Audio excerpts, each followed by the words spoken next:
Qual foi o caso concreto? E esse caso, como eu disse, não é raro. No escritório temos casos também desse tipo. Muito bem. Uma mulher trabalhava fora.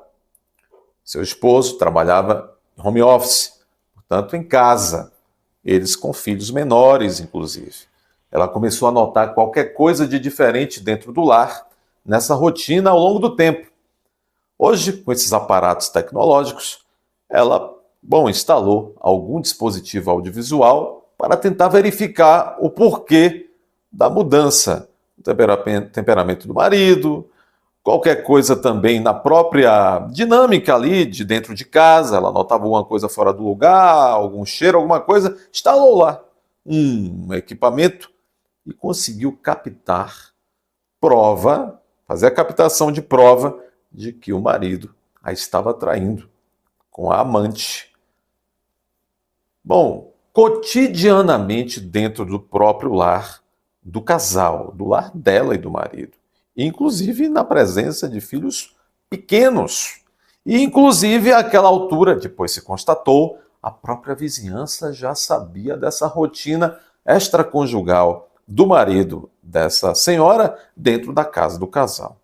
Veja, quando ela soube disso, foi tomada de grande repulsa, foi tomada de grande constrangimento e sofrimento.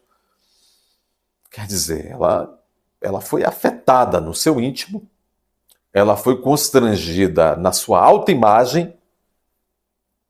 E outra coisa,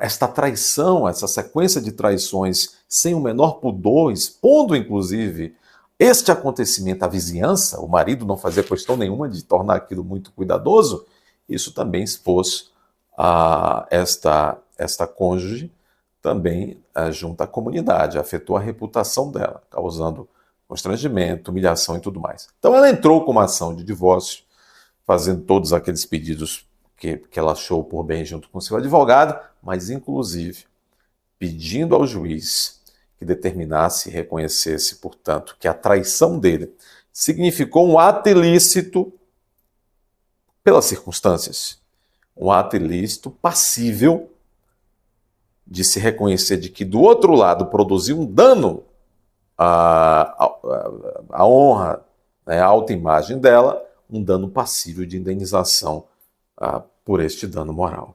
Veja bem, antes disso, antes de continuar e finalizar esse vídeo, essa dica, apenas um adendo.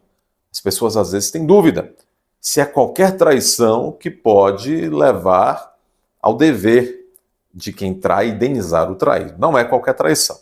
Os nossos tribunais estaduais por aí, inclusive o nosso Superior Tribunal de Justiça também em Brasília, vem reconhecendo o seguinte, que somente em casos como esse, desse caso concreto, é que a traição ela é merecedora, aquele que é traído é merecedor de uma indenização por danos morais. Entende-se que a mera traição, sem expor a vítima à comunidade, ou aquela traição em que não abalou de maneira exacerbada e atípica o interior, a autoimagem do traído, a mera traição, como pode chamar os tribunais, podem chamar, não é geradora de indenização por danos morais. Agora, quando a traição, como nesse caso concreto que estamos abordando, ela ocorreu de forma a afrontar de sobremaneira a autoimagem,